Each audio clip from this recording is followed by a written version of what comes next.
नमस्कार दोस्तों, all about railway 2.0 का यूट्यूब चैनल आप सभी देख रहे हैं। मेरा नाम है विनय सोनी। दोस्तों, आपके लिए यहाँ पर पिछले 30 सालों से एग्जाम में बार बार आए हुए क्वेश्चंस हैं। मतलब आप किसी भी एग्जाम का तैयारी कर रहे हो उसमें आएंगे क्वेश्चंस। अगर आसान लगे तो रिवाइज करना है और कठिन लगे तो याद कर लेना दोस्तों। तो मेरे चैनल में बने रहिए और वीडियो पूरा अंत तक देखिए। देखते हैं first number questions. Panipat refinery किसके अंतर्गत आती है? तो आपको याद रखना है IOCL। और एक पॉइंट इसमें और याद रखना है कि पानीपत रिफाइनरी जो है हरियाणा में स्थित है।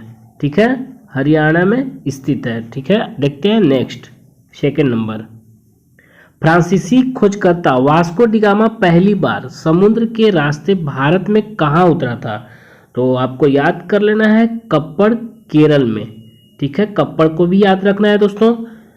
और एक पॉइंट इसमें और याद रखना है, वास्को डिगामा पुर्तगाली खोजकर्ता थे और केरल में कालीकट तट पर जैमोरिन के दरबार में आए थे। किसके दरबार में आए थे? आपको याद रखना है जैमोरिन के दरबार में आए थे।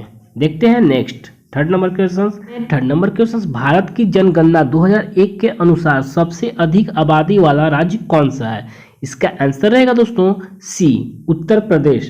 इसमें पॉइंट याद रखना है दोस्तों, उत्तर प्रदेश की जो आबादी है 19 करोड़।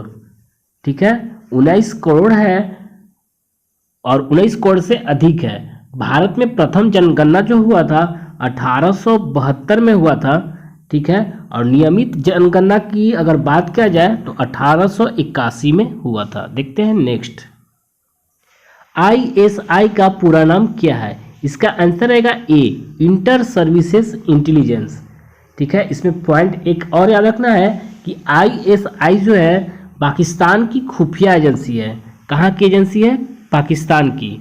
ठीक है, देखते हैं नेक्स्ट। देखेंगे 5 नंबर। भारतीय संसद के संबंध में विषम का पता लगाना है। तो इसका आंसर रहेगा दोस्तों ग्रीष्म सत्र। बी इसका राइट आंसर होगा। संसद में कोई ग्रीष्म सत्र नहीं होता है। बजट सत्र जो होता है आपको याद रखना है, इसमें बजट सत्र फरवरी के माह में बुलाया जाता है और जो मानसून सत्र होता है वर्षा माह में आयोजित होता है। ये पॉइंट आपको याद रखना है। देखते हैं 6 नंबर क्वेश्चन। टॉक्सिकोलॉजी किसका अध्ययन है? तो इसमें आपको याद रखना है टॉक्सिकोलॉजी होता है जहर का अध्ययन। ठीक है, देखते हैं नेक्स्ट। अल्फ्रेड नोबेल ने किसका आविष्कार किया था? अल्फ्रेड नोबेल ने किसका आविष्कार किया था? बारूद का आविष्कार किया था। और आपको एक पॉइंट और याद रखना है कि 1867 ईस्वी में डायनामाइट की आविष्कार किया गया था। देखेंगे 8 नंबर। निम्नलिखित में से कौन सा प्रोग्रामिंग भाषाओं के समूह का सदस्य नहीं है? तो इसमें आपको याद रखना है बी, POP3। POP3 जो है प्रोग्रामिंग भाषाओं के समूह में नहीं आता है, आपको ध्यान में रखना है। देखेंगे 9 नंबर। निम्नलिखित में से कौन सा समूह के अन्य विकल्पों का संगत नहीं है? तो इसमें आपको याद रखना है व्हाट्सएप, जो कि इस विकल्प के संगत में नहीं आता है। देखेंगे 10 नंबर।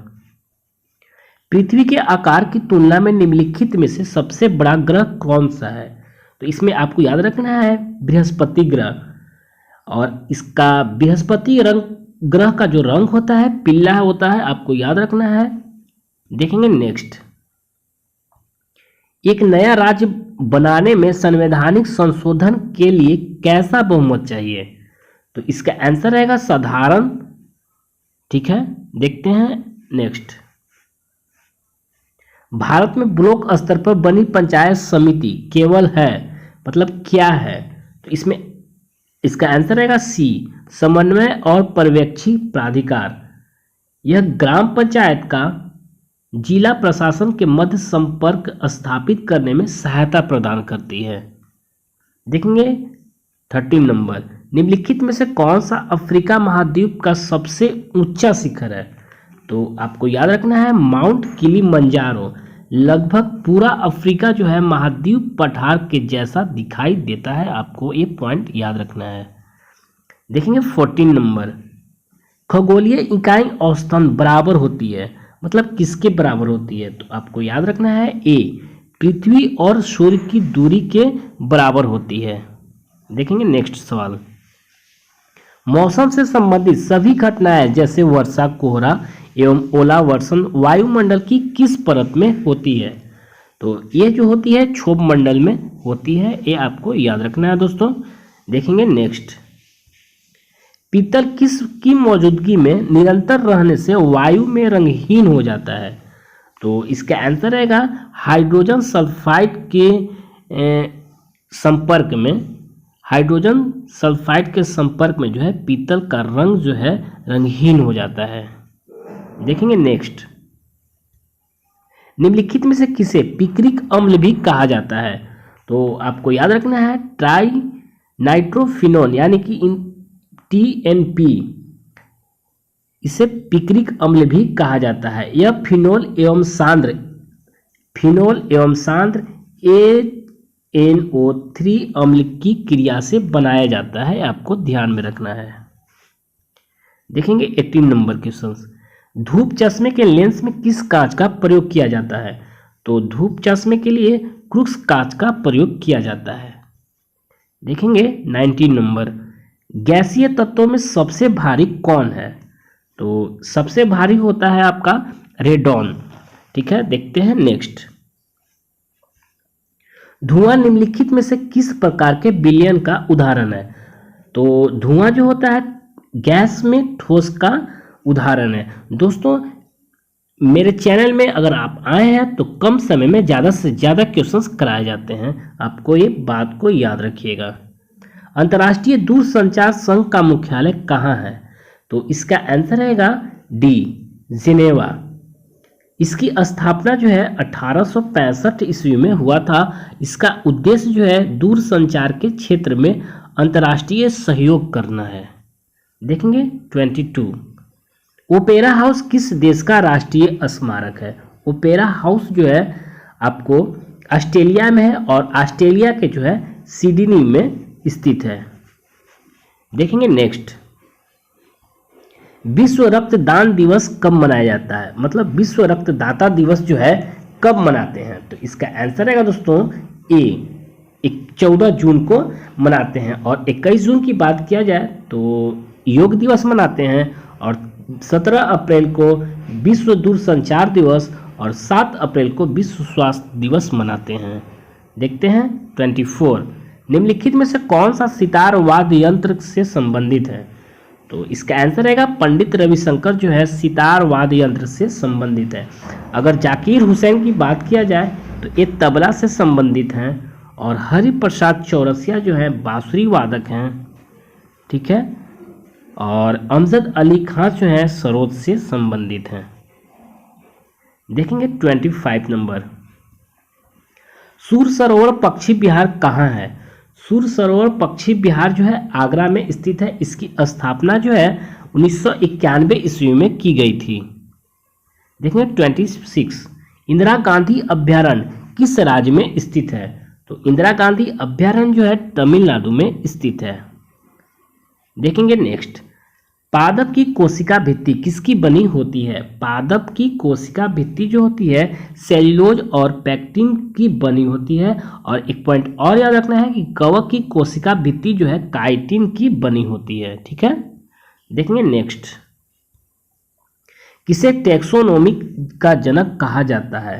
तो टैक्सोनॉमी की जनक जो है लिनियस को बोला जाता है। देखते हैं आगे।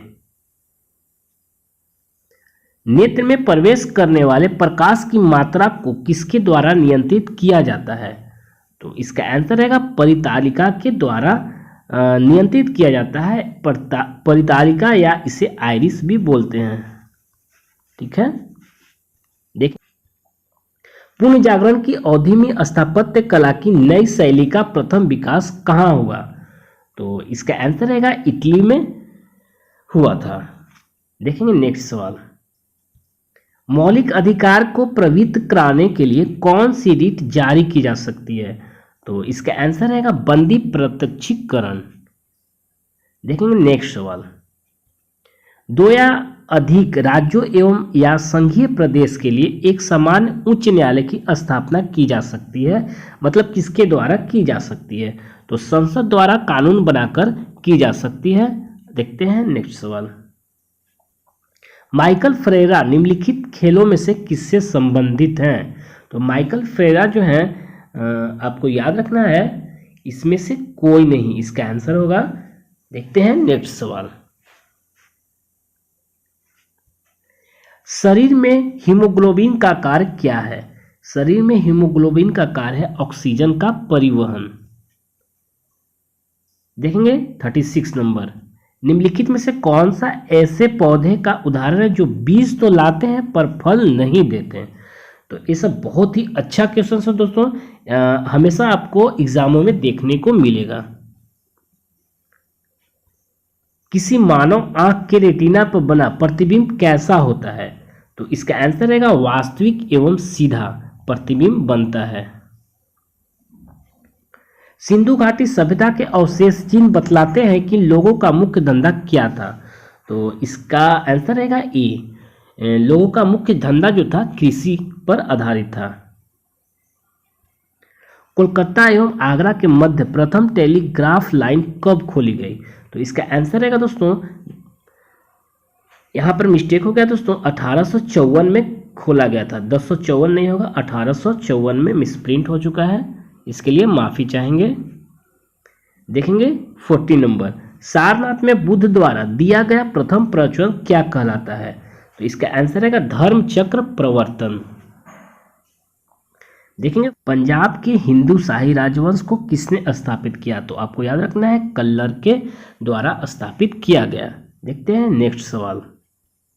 विद्युत धारा का चुंबकीय प्रभाव सर्वप्रथम आलोकित किया गया था, मतलब किसके द्वारा अवलोकित किया जाता है? तो आपको याद रखना है अस्टेट के द्वारा। बाल्टिक समुद्र को उत्तरी समुद्र से मिलाने वाली नहर को क्या कहते हैं? इसे कहते हैं कील नहर। आपको ध्यान में रखना है कील नहर, ठीक है। देखते हैं नेक्स्ट सवाल। मिट्टी में खराब एवं क्षारीय तत्व की समस्या का समाधान क्या है? मतलब किसके द्वारा खराब एवं क्षारीय तत्व की समाधान कर सकते हैं? तो इसका आंसर राइट होगा खेतों में जिप्सम का प्रयोग करके। देखते हैं 45। संघ लोक सेवा आयोग के सदस्य अपना इस्तीफा किसे सौंपते हैं? तो इसका आंसर रहेगा ए, राष्ट्रपति। तो एक पॉइंट इसमें ध्यान में रखना है दोस्तों, संघ लोक सेवा आयोग का सदस्यों की नियुक्ति संविधान के अनुच्छेद 316, ठीक है, 316 के प्रावधानों के अंतर्गत राष्ट्रपति के द्वारा की जाती है। देखेंगे 46 नंबर। कोयला किस चट्टान में पाया जाता है? तो आपको याद रखना है अवसादी चट्टान में कोयला पाया जाता है। देखेंगे 47। 7वीं अनुसूची में किस विषय का वर्णन है? तो संघ सूची, राज सूची एवं समवर्ती सूची का वर्णन है 7वीं अनुसूची में। देखते हैं नेक्स्ट सवाल 48। चंद्रमा को पृथ्वी के चारों ओर एक बार घूमने में निकटतम समय कितना लगता है? तो आपको याद रखना है दोस्तों 28 दिन। देखते हैं 49 नंबर। संघीय मंत्रिपरिषद अपने आचरण के लिए किसके प्रति उत्तरदायी होती है? तो इसका आंसर रहेगा बी, लोकसभा के प्रति उत्तरदायी होती है। संविधान के अनुच्छेद 75 के 3 में, ठीक है, 75 के 3 जो है के अनुसार संघीय मंत्रिपरिषद अपने आचरण और कार्यों के लिए संसद के निम्न सदन यानी कि लोकसभा के प्रति उत्तरदायी होती है। देखते हैं लास्ट सवाल। जॉर्डन और इस्राइल के मध्य कौन सा सागर स्थित है? तो इसका आंसर रहेगा भूमध्य सागर। तो वीडियो में बने रहने के लिए धन्यवाद दोस्तों। Thanks for watching.